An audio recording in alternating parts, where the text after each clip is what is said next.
West Coast Cookbook and Speakeasy with Chef Justice Putnam. Netrootsradio.com.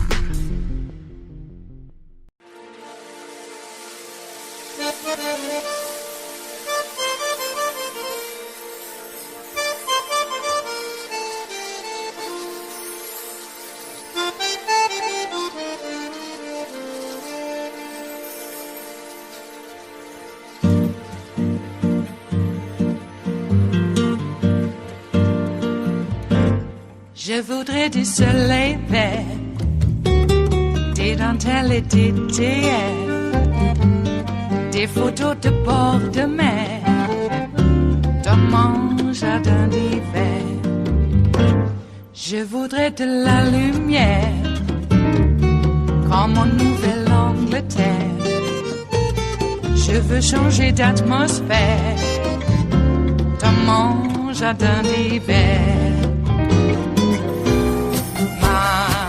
Ma fleur sous la pluie de novembre, tes mains qui courent, je n'en peux plus de t'attendre.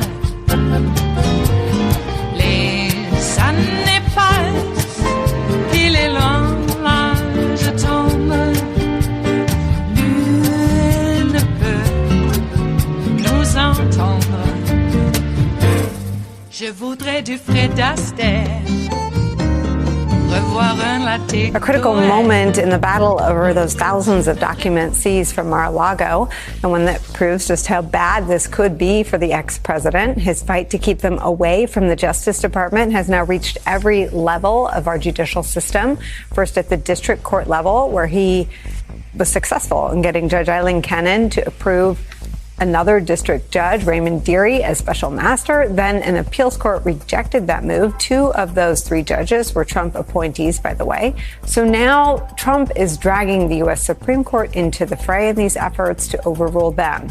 It is that latest escalation by the ex-president's legal team asking Justice Clarence Thomas, no less, to restore the special master's authority over about 100 classified documents and once again halt DOJ's access to them. DOJ has until Tuesday to challenge it. Just yesterday, more bad news for Trump's whole delay strategy. The appeals court has agreed, quote, with no extensions allowed, to fast track its consideration of DOJ's request to shut down the special master's review of all 11,000 documents entirely. We're back with Mary, Mike, and John. Mary, what does this mean, practically speaking? And how much of this will we see? How much of this is public facing, including filings or other moves? Well, the filings so far, of course, in the Supreme Court are public, and I think it's a very interesting strategy here to go, although not surprising. Trump likes to go to the Supreme Court. He's really trying to take advantage of the shadow docket, which is, of course, the docket where emergency motions are filed. It's not the normal petition for the court to accept a case on certiorari and have full briefing over the course of months and argument. It's like an emergency motion, which oftentimes results in a very short order without a lot of reasoning behind it by the Supreme Court. And, so he's got that going on. But what's really interesting is the timing on that is really going to coincide exactly with the new timing on the expedited appeal in the 11th Circuit. So what Trump's trying to do is get the Supreme Court to actually vacate or, erase, nullify the stay that the 11th Circuit issued against Judge Cannon's order. And that meant that Judge Cannon's order was not valid with respect to the classified documents, that the government was able to go ahead and use them in its criminal investigation and did not have to provide those to the special master. The government, though, remember, had actually appealed the entire ruling of Judge Cannon on the special master. It only sought a stay of the classified. So that's what the 11th Circuit has now expedited appeal of the merits of that entire ruling at the same time that Trump is up in the Supreme Court trying to quash what the 11th Circuit has done already. So there's a lot going on here. There's a lot to unpack, but the timing could be such that the 11th Circuit rules on the merits of the special master, the entire appointment of the special master before, and the delay of other things before the special master even finishes his work. Director Brennan, is it your sense that the national security imperative of getting into the classified documents is paralyzed while all of this goes on? Yes, Nicole. I certainly want them to pursue the investigation from an accountability standpoint to see the criminal investigation. But as a former national security official, I am most concerned about the inability of the government, both the FBI and the intelligence community, to do the investigation, to find out what was the actual provenance of those documents when they left the White House down to Mar-a-Lago, moved around, and to review them so that they can make the appropriate decisions as far as what actions they might have to take in order to protect either very sensitive technical collection systems or human sources or other types of programs. And while Trump's lawyers and Trump continue to put this into the court system, this delay is just preventing that investigative effort from moving forward, which I hope is going to give us some sense about whether or not there was compromise here, because there are very large national security stakes involved. How unusual is it for the government, the federal government, to be unable to do an assessment of damage? How rare is that? Is that something you'd ever heard of before? Well, I've never heard of a president or anybody claiming that they owned the classified documents. That is just absurd on its face. And so what the intelligence community really needs is access to those documents in order to do the risk assessment as far as how likely was it they were compromised, and if they were compromised, what actions need to be taken. So this is very unprecedented on so many different levels, because the intelligence community, the FBI, really, once they have documents, I've never heard of a case before, they've been prevented, that the government has been prevented from looking at their own documents, classified documents, irrespective of what Trump claims that he might have declassified. These are government documents that deal with very sensitive national security programs. And so therefore, it's really outrageous that Trump and his team are doing this, because it delays that review that is so necessary. I mean, Mary, we get down into the weeds on this story, and I'm often reminded that what we're talking about is an inside threat. An ex-American commander-in-chief preventing an assessment of U.S. national security. How do we sort of future-proof the presidency from someone like Donald Trump? Well, I think, that will be the subject of probably a lot of legislative hearings and a lot of, legal analysis once we get through this. Are there other things to be done legislatively to tighten things up with respect to this? I will say, though, that, this, as John Brennan said, nothing like this has ever happened before. And it's really pretty incredible and mind-boggling that this would be happening at this point in time. A president essentially claiming that classified records could be personal records and that the government shouldn't be able to use them in its investigation. Now, right now, we keep talking about Trump thwarting it, but right now, the 11th Circuit's stay is in effect, which means the classified information right now, the classified documents, can be used by the government in its ongoing criminal and national security assessment. If the Supreme Court reverses that, then we'll be back in a situation where the government can't move forward. The government right now, though, can't use any of the other 11,000 unclassified documents in that investigation. But those are in a different category. But that's still a big delay, and I think that's why we're seeing an expedition of the appeal. And if I could just add one other thing that I think is really remarkable here. It's the moving goalposts that Trump's team is doing. You'll recall when they first went to Judge Cannon, they talked about privilege, right? Executive privilege, attorney-client privilege, and that's why the special master needed to review all of these documents. As that has evolved, and as we've had the special master do what it's done and the 11th Circuit do what it's done, they've now changed that, where they're actually saying to the Supreme Court that the special master, and I'm looking over at another screen reading it, needs to determine whether documents bearing classification markings are in fact classified. Now, that is a completely different thing from what they originally said they needed a special master for. That's nothing that a special master has any ability to assess. That's the national security community, the intelligence community that classifies documents. And remember as well, when the special master, Judge Deary, asked Trump's team to tell them if they were asserting that Trump had declassified any documents, they declined to do so. So this is real gamesmanship that the Trump lawyers are playing with the courts now. What do we make of the fact, Director Brennan, that there's classified material unaccounted for? I mean, do we even know, to Mary's point, that all of it has been retrieved? Well, I think it's become clear that the security practices in the White House really were quite lax during the Trump administration. And so the accounting, the record keeping, and other types of things. And so I think the government doesn't know, quite frankly, what documents might still be missing, because the usual records that they might have kept would have given them insight into that. But given that that didn't happen under the Trump White House, I think they're just hoping that they have the bulk of them, all of them, or whatever. But who knows what might else be out there, which I think is really quite unnerving to a national security professional. It is Friday, the 7th of October of 2022. And you are in West Coast Cookbook and Speakeasy. I am your chef de cuisine, Justice Putnam. Gunner, the English bulldog, is our snoozing sous chef.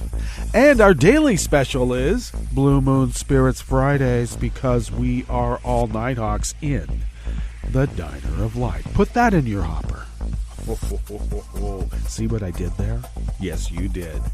Hey, are you ready for nuclear Armageddon? I don't know if I am. There's no diving under desks at my age. I cannot get down on my knees. Are you kidding me? I'm going to have to stand up and take the full brunt. Damn. Okay, well, nothing's going to save us now, I guess. Isn't that what life is all about? Jeez. All right. Well, we are assured, though, that the nuclear Armageddon might be a little bit overstated. It will only be Armageddon for those terrible few, I don't know, tens of thousands who are, close by.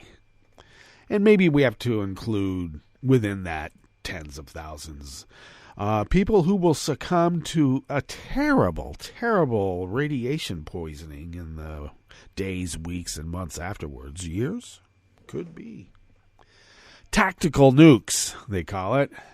We're not talking about like giant city killers. No, only a fraction of what we dropped on Hiroshima. Just a fraction.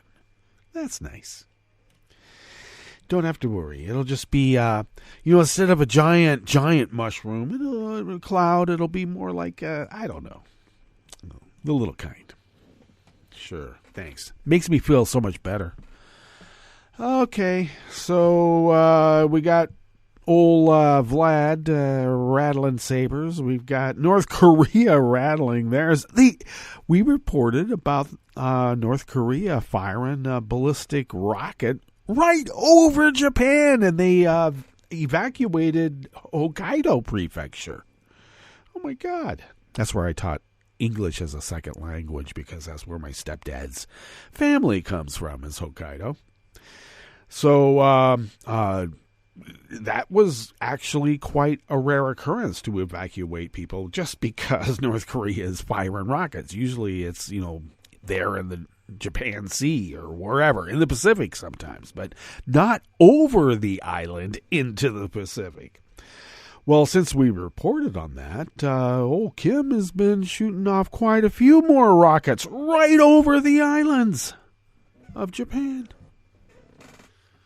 So we got Vlad, you got Kim. See, they're trying to one-up each other, all right? Old Kim Jong-un feels left out. But we will have to acknowledge that it seems like they perfected their rocket technology. North Korea tried to shoot a rocket as one of their, I don't know, Star Shield, whatever, Star Wars. A rocket is fired at us and we'll fire another rocket and knock it out of the air. Well, they didn't get off the launch pad. Their rocket blew up on the launch pad. Thanks. Appreciate that.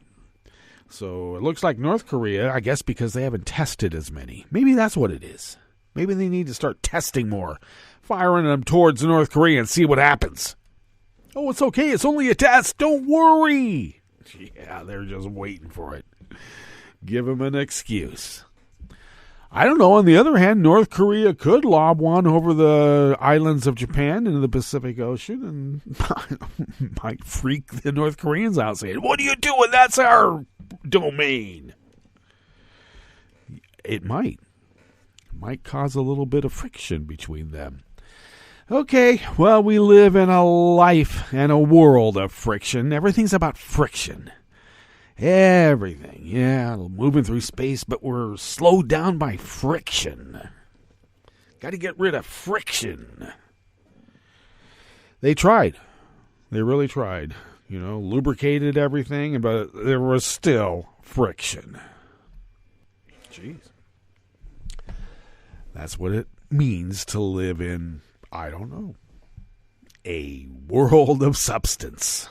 Yeah, that's where we are. Okay, well, we got, I think are we going to hell in a handbasket? Why does it always have to be hell in a handbasket? Why can't we just go to heaven in a handbasket? We live in this land of calamity. We're Christians. We're supposed to be thinking of a better world. We're not supposed to be caught up in this one. We have to always be thinking about another one in our heads. I saw the logical fallacy at that at a very young age. That's why when we were all hippies back then, remember those days? Live for now. That's right. It's be here now. Not tomorrow. Now. And we're always thinking, I'm going to be here tomorrow. No, be here now. Now we're all talking about when we were, be here then. Yeah, I was there. But anyway, what is time? When you're trying to waste it and fill it. And is that what we're doing here? Yes, indeed we are, because sometimes you got to fill the time, and sometimes the time fills you. That's what we do. So I guess we should just break down and get back into our ordered society instead of this random chaos, which is an oxymoron when you think about it. And give you the rundown on what we have in store for you for the rest of the show. And at the top, yes, the government might not know what documents Trump stole that are still missing. Which is a scary proposition when you think about it, because where are they? Do you really think that OPEC Plus, and you know what OPEC Plus is? It means plus Russia and Venezuela, just so we're clear here. I guess they have a veto power now, too, in OPEC, maybe. But it's no coincidence that OPEC, Russia, decided to 2 billion barrels? Is that what it is? Yeah, a day reduction in production, which is, on the other hand, it might be a good idea in terms of how effed up the climate is right now. Will it spur us to increase electrical vehicle capacity? They still have to run on lithium, don't they? Well, they're not running on lithium, but it's a nice storage compound. Yeah, we'll call it a storage compound. Lithium. So, will we become less dependent upon that OPEC oil? We're not dependent upon it. That's the whole point. The spot market doesn't work like that. But it has worldwide implications in the way that spot market works.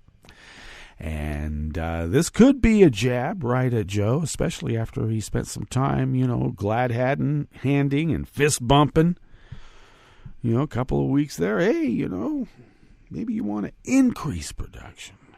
Well, I don't think authoritarians who want to put a woman to the lash for driving while her headscarf was on, at a jaunty angle. I know I'm mixing authoritarian regimes here, but it's always fun to do that, isn't it? That's how we do it as Americans. Anyway, when you have those kind of regimes, I think they're going to say, hey, look, we've spent quite a bit of money, billions even, and quite a bit of time, decades even, pretty much spying on you guys within your civilization to find out what makes you tick, and we found out what makes you tick, and now we're come to, well, put us to the lash? Maybe. Okay. You know what they say, the Ottoman Empire isn't for putting your feet up on anymore. All right? Let's be clear. All right. On the rest of the menu, a whistleblower alleged 665 agents, including 45 senior-level officials, left the FBI over misconduct charges in the last 2 decades. Now, I must say that this whistleblower went to Grassley on the judiciary. Okay? Just so we're clear. I don't know. Maybe there's some sort of like, let's make the FBI look worse than they are. Well, can we do that? I guess so. That's why we're Americans. Speaking of which, the Coast Guard Academy settled a lawsuit over its cadet-with-kids ban. Yeah, if you're a cadet, you can't have any outside responsibilities like kids. Wow, you can do that? Apparently not.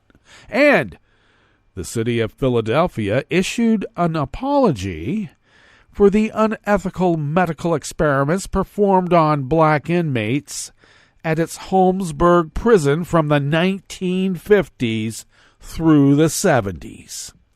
Wow, that was going around a lot. After the break, we move to the chef's table, where Sweden's domestic security agency seized criminal evidence at the Baltic Sea pipeline blowout site. They call it a leak. It's not a leak, it's a blowout at this point. And renowned Sierra Leone journalist Clarence Roy-Macaulay has died at age 85. Rest in peace. All that and more on West Coast Cookbook and Speakeasy. Bon appetit.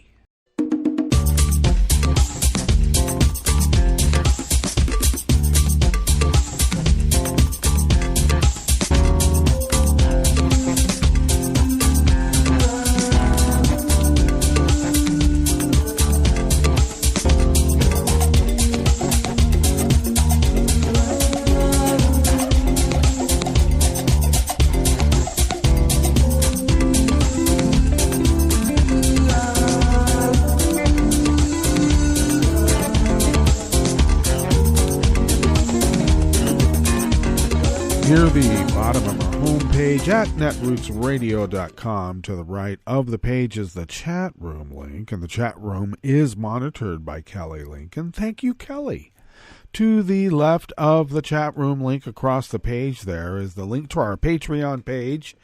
And do please become a recurring Patreon of Netroots Radio. We need the help. I'm sorry to say, but we need your help to help us pay our bills. If you could afford to send us what you might spend on, how about an espresso-type coffee drink, for instance? If you could send those funds to us once a month, we're able to pool those dollars, and it puts a pretty good dent in the bills that come in. We still, of course, will be digging into our own pockets to defray those costs as well, but your help is sorely needed and greatly appreciated, so thank you. If you would like to follow Netroots Radio on Twitter, you can do so at Netroots Radio. Tom takes care of that. Thanks, Tom. Follow me on Twitter at Justice Putnam. And I post the show notes and links diary on Daily Co's 10 minutes before showtime. That's where the full articles, the real reportage, as we say, can be found. And if you follow me on Twitter, you'll be able to get those links and go there and read the whole article. All right. If you would like to follow the show on Twitter, do so at Cookbook West, and pick up podcasts by way of Spreaker, Stitcher, TuneIn, iHeart, YouTube, iTunes, etc., etc., etc., and pick up the deep archive of the Netroots Radio Library over these 11 years, almost even more. In fact, it is more than 11 years. We're coming up on a dozen. Oh, my God. And indeed, you can find that library at the Internet Archive at archive.org. All right. This first offering here in the Bistro Cafe of West Coast Cookbook and Speakeasy Blue Moon Spirits Fridays. Oh, I forgot to mention, and I probably shouldn't have to, you know by now, the virtual French 77s are mixed, poured, and ready for your virtual imbibing pleasure. The most balanced cocktail in the history of cocktails, and I mean that in the analog world, okay? Because that way it's called real. Take care. It's a potent spirit. Quite potent. Anyway, Eric Tucker and Jim Mustian of the Associated Press bring us this first offering. A U.S. senator is pressing the FBI for more information after a whistleblower alleged that an internal review found 665 FBI personnel have resigned or retired to avoid accountability and misconduct probes over the past 2 decades. The whistleblower told the office of Iowa Senator Chuck Grassley, the top Republican on the Senate Judiciary Committee, that the Justice Department launched the review of the FBI's disciplinary database in 2020, following an Associated Press investigation into sexual misconduct allegations involving at least 6 senior FBI officials. The follow-up review found 665 FBI employees, including 45 senior-level officials, resigned or retired between 2004 and 2020, following a misconduct probe, but before a final disciplinary letter could be issued, according to a letter this week from Grassley to FBI Director Christopher Wray and Attorney General Merrick Garland. It was not clear how many of those cases involved sexual misconduct. Grassley's office, which declined to make the whistleblower or underlying documents available to protect the person's identity, said in its letter it was still seeking that information, but also characterized that number as possibly being in the hundreds. It has been alleged to my office that the data involved an element of sexual misconduct, which comports with the purpose of the review that was done because of the Associated Press article, Grassley wrote in his letter that was first shared with the AP. Oh, really? The committee welcomes any clarity the Justice Department is able to provide. He's the minority leader, isn't he? Yes, he is. Asked for its response, the FBI told the AP it intended to respond to the Oversight Committee first. It declined to comment specifically on the whistleblower's allegations or to provide its own tally of disciplinary cases and how many of them involved sexual misconduct. It instead issued a statement saying it has a zero-tolerance policy towards sexual harassment.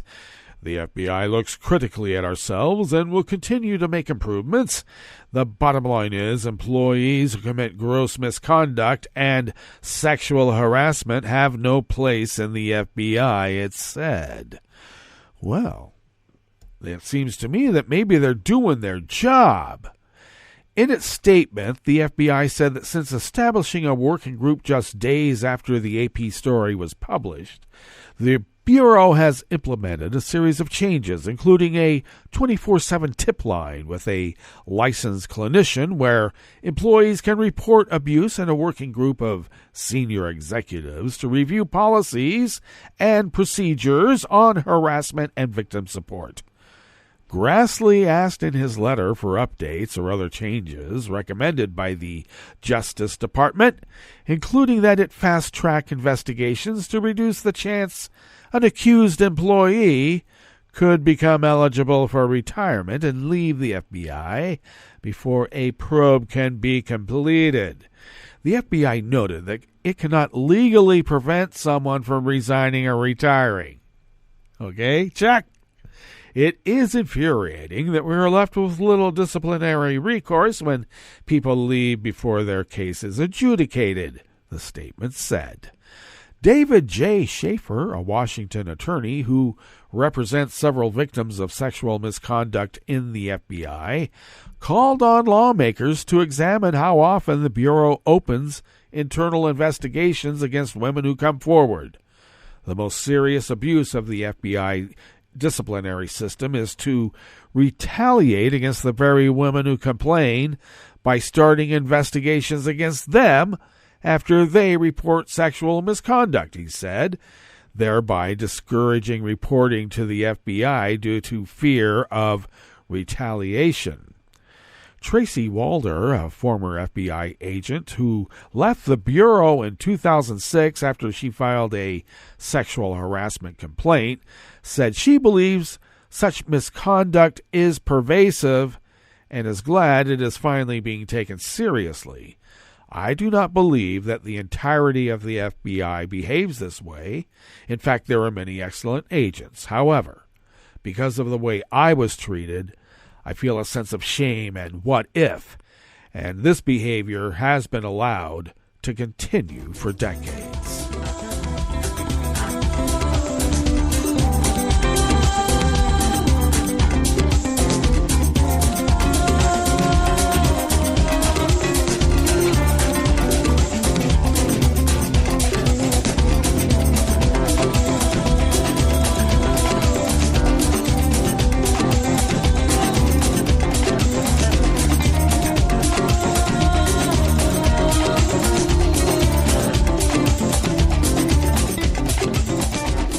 Associated Press staff brings us this next offering here in the Bistro Cafe of West Coast Cookbook and Speakeasy.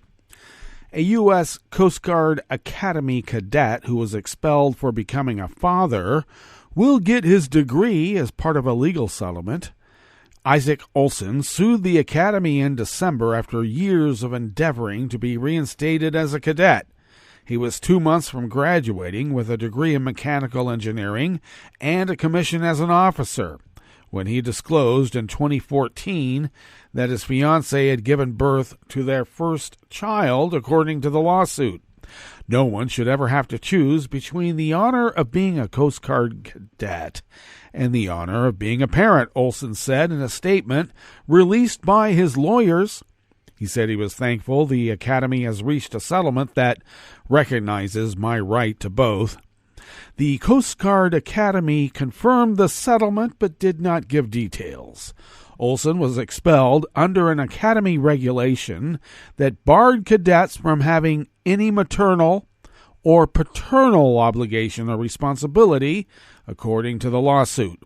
Olson's lawyer said the policy still stands because they don't want women getting pregnant.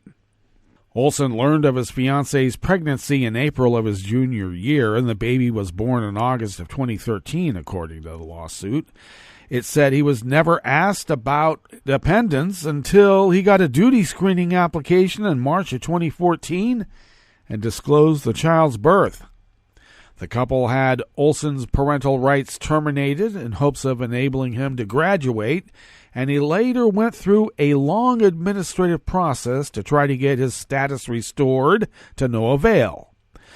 According to his lawyers at the American Civil Liberties Union, the American Civil Liberties Union Foundation of Connecticut, and the Yale Law School's Veterans Legal Services Clinic. Along the way, Olson enlisted in the Coast Guard, and the couple married and had another child. He is now an aviation maintenance technician stationed in Alaska. The lawsuit sought his commission and back pay, since he makes less than he would as an officer. The ACLU said there was no financial component to the settlement, but it does include a statement that will allow him to apply to be commissioned as an officer. The federal law that funded and authorized the Defense Department for the 2022 fiscal year gives the military until the end of December to craft regulations that include the option to preserve parental guardianship rights for cadets or midshipmen who become pregnant or father children while at one of the department's service academies. The law applies to the U.S. Military Academy, the Naval Academy, and the Air Force Academy, but not to the Coast Guard Academy, which is run by the Department of Homeland Security. The Academy said in a statement that there is ongoing litigation on the subject, so it would not comment.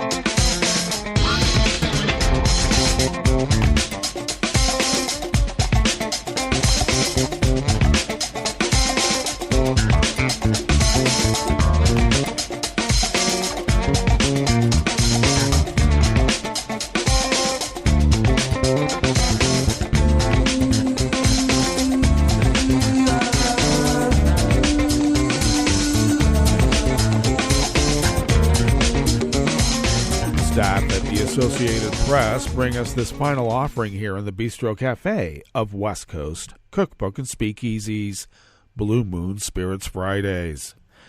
The city of Philadelphia issued an apology yesterday, Thursday, for the unethical medical experiments performed on mostly black inmates at its Holmesburg Prison from the 50s through the 70s. The move comes after community activists and families of some of those inmates raised the need for a formal apology. It also follows a string of apologies from various U.S. cities over historically racist policies or wrongdoing in the wake of the nationwide racial reckoning after the killing of George Floyd by a Minneapolis police officer. The city allowed University of Pennsylvania researcher Dr. Albert Kligman to conduct the dermatological, biochemical, and pharmaceutical experiments that intentionally exposed about 300 inmates to viruses, fungus, asbestos, and chemical agents, including dioxin, a component of Agent Orange. The vast majority of Kligman's experiments were performed on black men, many of whom were awaiting trial and trying to save money for bail, and many of whom were illiterate, the city said. Kligman, who would go on to pioneer the acne and wrinkle treatment Retin-A, died in 2010. Many of the former inmates would have lifelong scars and health issues from the experiments. A group of the inmates filed a lawsuit against the university and Kligman in 2000 that was ultimately thrown out because of a statute of limitations. Philadelphia Mayor Jim Kenney said in the apology that the experiments exploited a vulnerable population and the impact of that medical racism has extended for generations. Without excuse, we formally and officially extend a sincere apology to those who are subjected to this inhumane and horrific abuse. We are also sorry it took far too long to hear these words, Kenney wrote. Last year, the University of Pennsylvania issued a formal apology and took Kligman's name off of some honorifics like an annual lecture series and professorship. The university also directed research funds to fellows focused on dermatological issues and people of color. Okay, let us now go to our break, and when we get back from that break, we will go through weather from around the world, and we will finish up with the stories that we have curated for you today. You are listening to West Coast Cookbook and Speakeasy, and we will be right back. You are listening to netrootsradio.com. Please hang up and try again.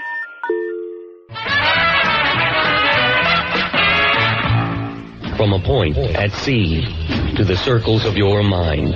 A new force is at work for planetary transformation. New radio for a new Earth.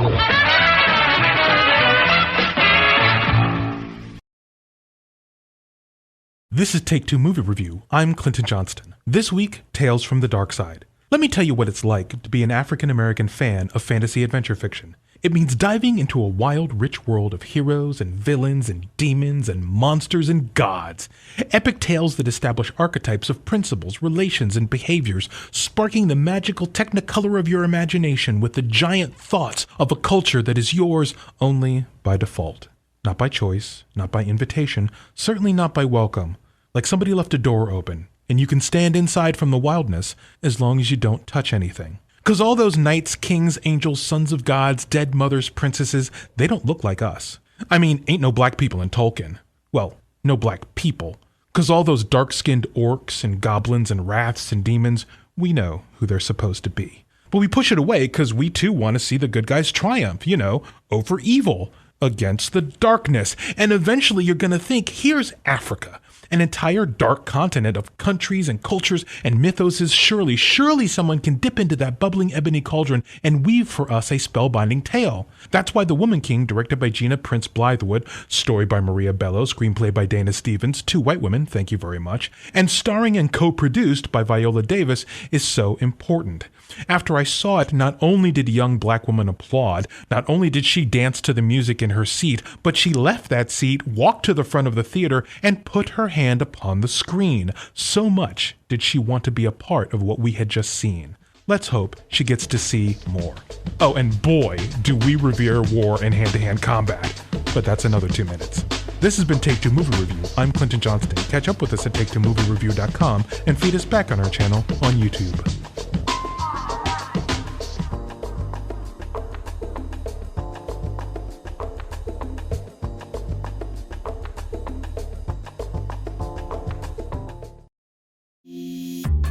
This program is presented by the Centers for Disease Control and Prevention. For an expectant mother, taking care of her developing baby means taking good care of herself. One way she can do this is by ensuring she gets vaccinated. If a woman is or might be pregnant during flu season, it's especially important to get her annual flu shot, preferably before the end of October. In addition, women should be vaccinated against whooping cough during the 3rd trimester of each pregnancy. Failure to get vaccinated places both mother and baby at increased risk for serious complications of these infections, including hospitalization and even death. If you're pregnant or planning to get pregnant, ask your healthcare provider when you should get your vaccines. Thank you for joining us on A Minute of Health with CDC. For the most accurate health information, visit cdc.gov or call 1-800-CDC-INFO. I'm probably okay to have one more drink before I drive home. I'm probably okay. I open the window to stay alert. Probably okay. I just popped some gum in my mouth. Step out of the car, please. I probably made a mistake. Probably okay isn't okay when it comes to drinking and driving. If you see a warning sign, stop and call a cab, a car, or a friend. Buzzed driving is drunk driving. A message brought to you by NHTSA and the Ad Council.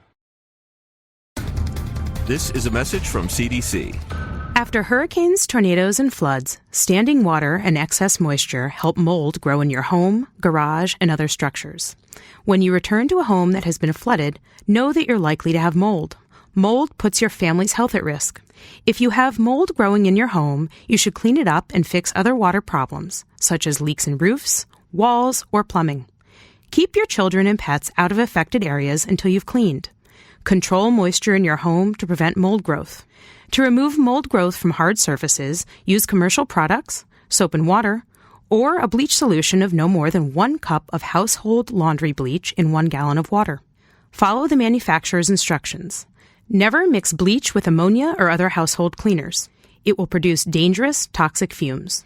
Open windows and doors to provide fresh air. For more information, visit cdc.gov or call 1-800-CDC-INFO. This is an important message from the U.S. Department of Health and Human Services. After a storm or disaster, it's important to eat only safe food. throw away perishables like meat, poultry, fish, eggs, and leftovers stored above 40 degrees Fahrenheit for 2 hours or more. Throw away food with an unusual odor, color, or texture. Throw away food that may have come in contact with floodwater, including food in swollen, punctured, and damaged cans. When in doubt, throw it out.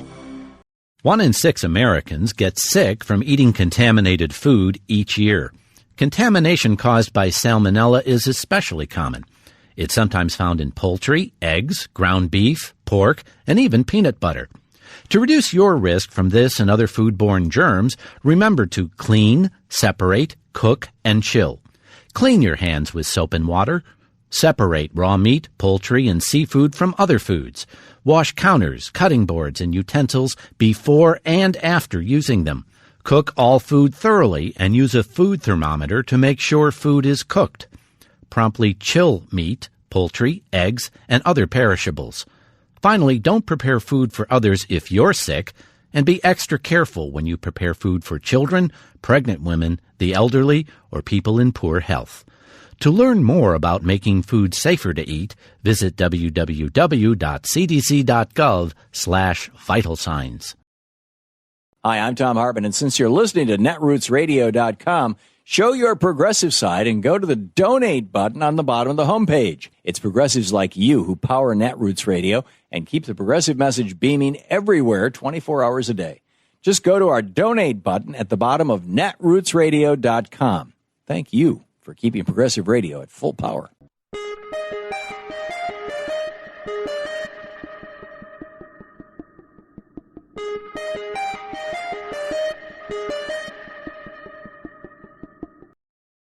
Make sure you're registered to vote. Go to rockthevote.org.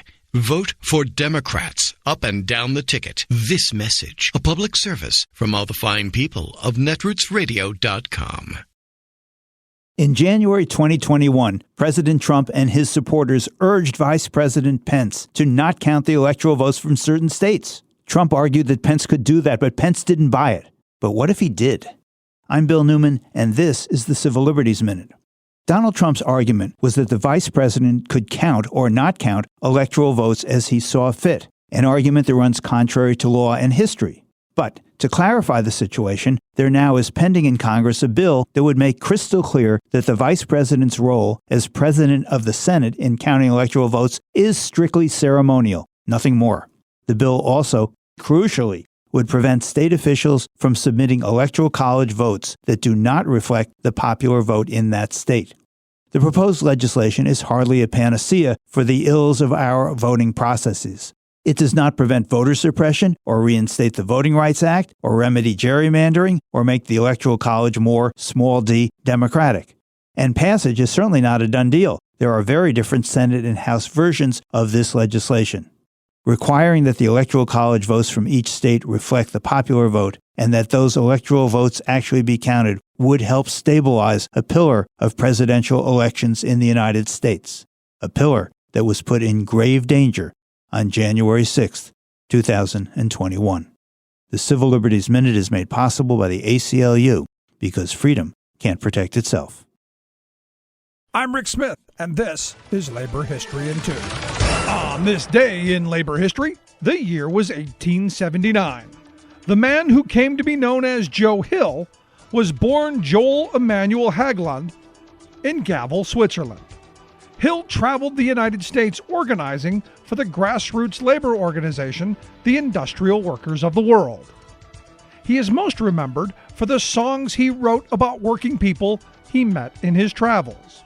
Many of the songs were set to the music of popular hymns and tunes of the day. Hill was executed by firing squad in Utah in 1915 for what many believe were trumped-up charges. He was accused of murder and convicted despite a lack of evidence. His real crime was labor organizing.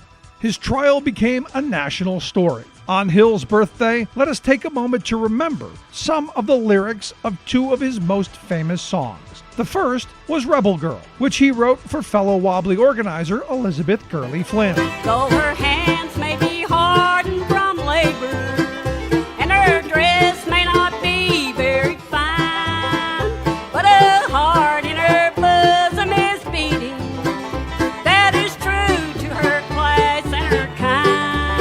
Another famous song was the iconic There Is Power in a Union, where he writes, "Oh, if you like sluggers to beat in your head, don't organize, all union despise.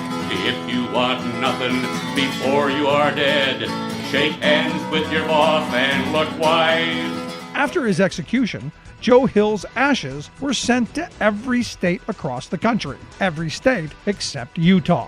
And so, today, we wish you a happy birthday, Joe Hill, wherever you are. Like what you hear? Check out more at laborhistoryin2.com.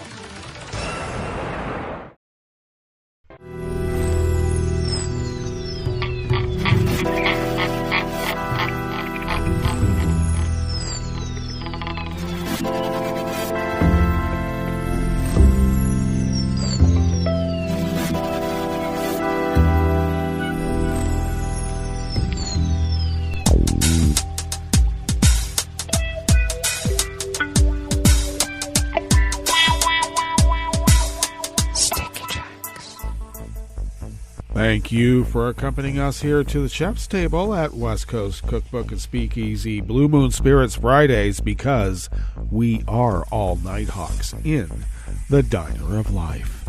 We always begin, whether from around the world, along the banks of the Rogue River in the Rogue River Valley of Southern Oregon on the west coast of the continental United States of America, where it is currently 55 degrees Fahrenheit, expecting highs nearly the same as yesterday, which was 90 to 92. Sunny throughout the day with winds light and variable. Clear skies tonight, lows in the mid-50s, winds remaining light and variable, and then sunny skies tomorrow, highs nearly the same, 90 to 92. Winds remaining light and variable, and that should be the mode of weather throughout the weekend. Ragweed pollen remains the pollen of predominance, and that is rated high right here in Rogue River proper. The air quality index for the region is good at 44 parts per million, and the daytime UV index is moderate at level 4. Barometric pressure is holding steady at 30.17 inches. Visibility is at 8 miles, and relative humidity is at 99%. Weather from around the world is brought to you by a crowd of crowdsourced weather stations that a crowd crowdsources from around the world. London is 65 degrees and partly cloudy.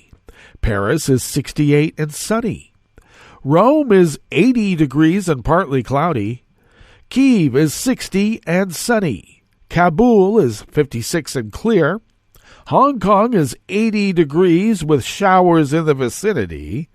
Tokyo is 56 and mostly cloudy. Sydney, Australia is 64 and partly cloudy. San Francisco, California is 52 and partly cloudy. And New York, New York is 70 degrees Fahrenheit and sunny. And that is weather from around the world, brought to you by a crowd of crowdsourced weather stations that a crowd crowdsources from around the world.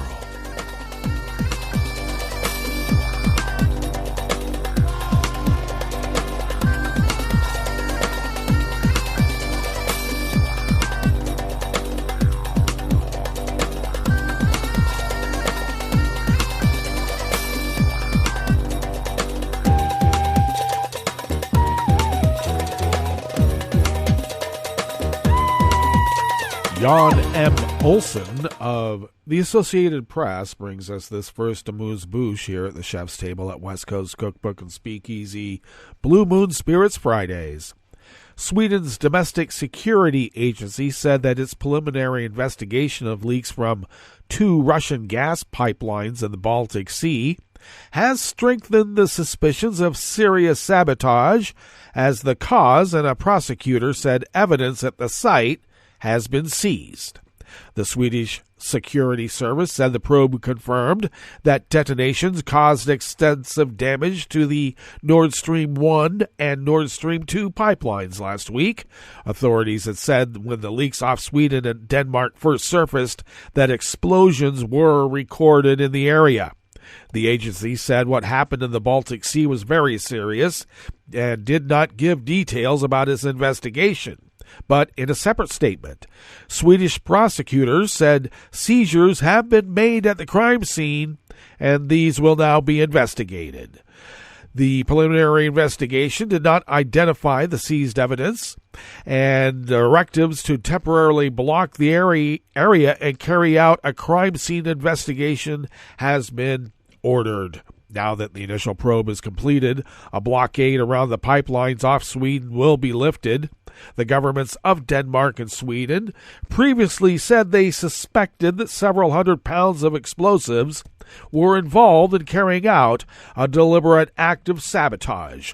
The leaks from Nord Stream 1 and 2 has discharged huge amounts of methane into the air. Danish authorities said the 2 methane leaks they were monitoring in international waters stopped over the weekend, and one of the leaks off Sweden also appeared to have ended.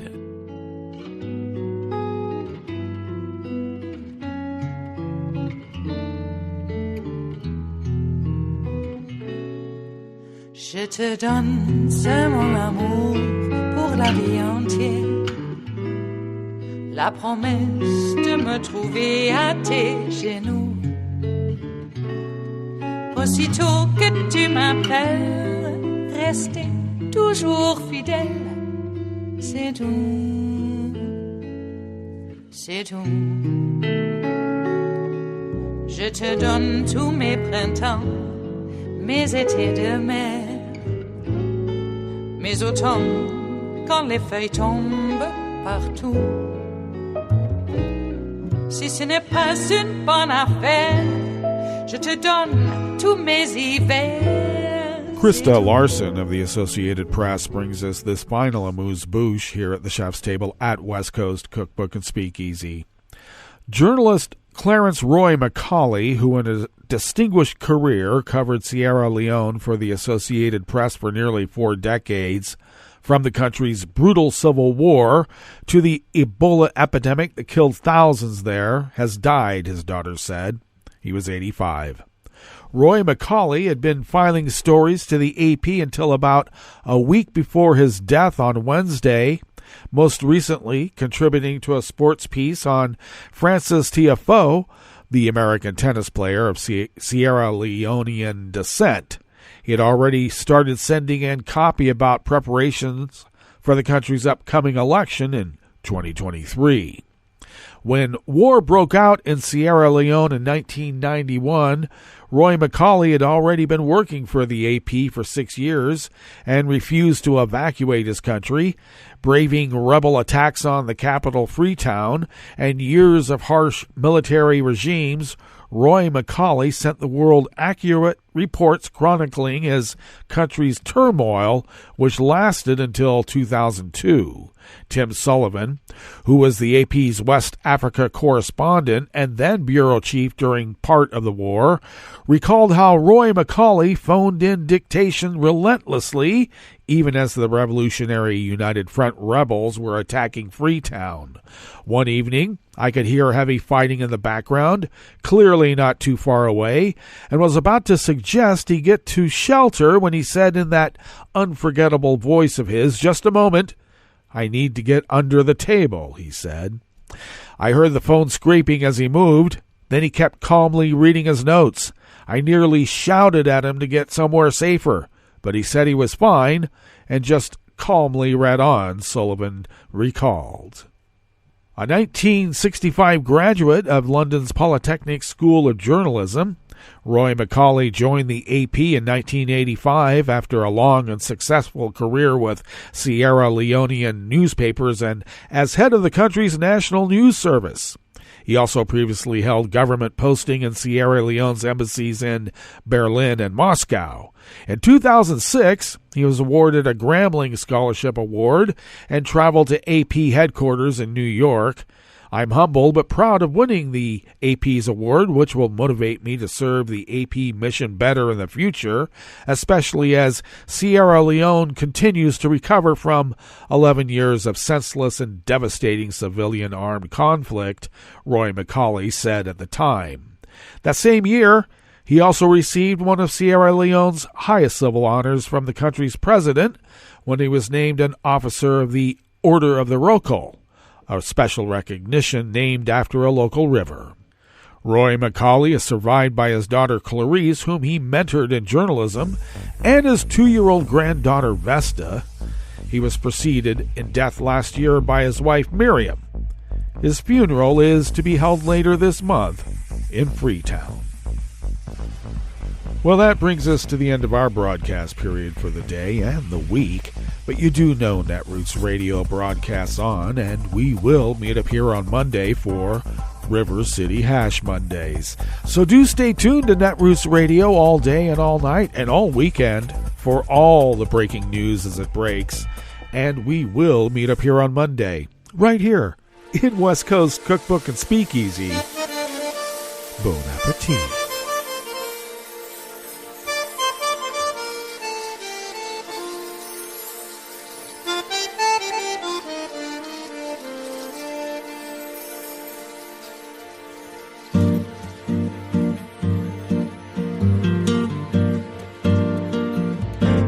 Je voudrais du soleil vert, des dentelles et des théières, des photos de bord de mer, dans mon jardin d'hiver. Je voudrais de la lumière, comme en Nouvelle-Angleterre. Je veux changer d'atmosphère, dans mon jardin d'hiver. Ma robe à fleurs sous la pluie de novembre, tes mains qui courent, je n'en peux plus de t'attendre. Les années passent, qu'il est loin, là je tombe. Nul ne peut nous entendre. Je voudrais du Fred Astaire, revoir un latte Goël. Je voudrais toujours te plaire dans mon jardin d'hiver. Je veux déjeuner par terre, comme au long de golfe clair, t'embrasser les yeux ouverts dans mon jardin d'hiver.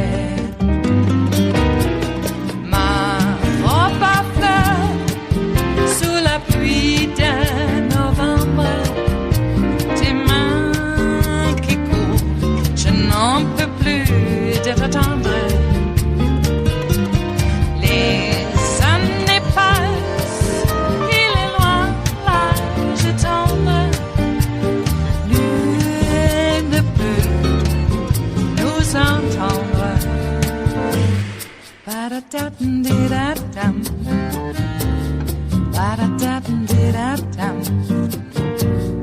Ba-da-da-dum-di-da-dum. Dans mon jardin d'hiver. Ba-da-da-dum-di-da-dum. Ba-da-da-dum-di-da-dum. Ba-da-da-dum-di-da-dum. Dans mon jardin d'hiver.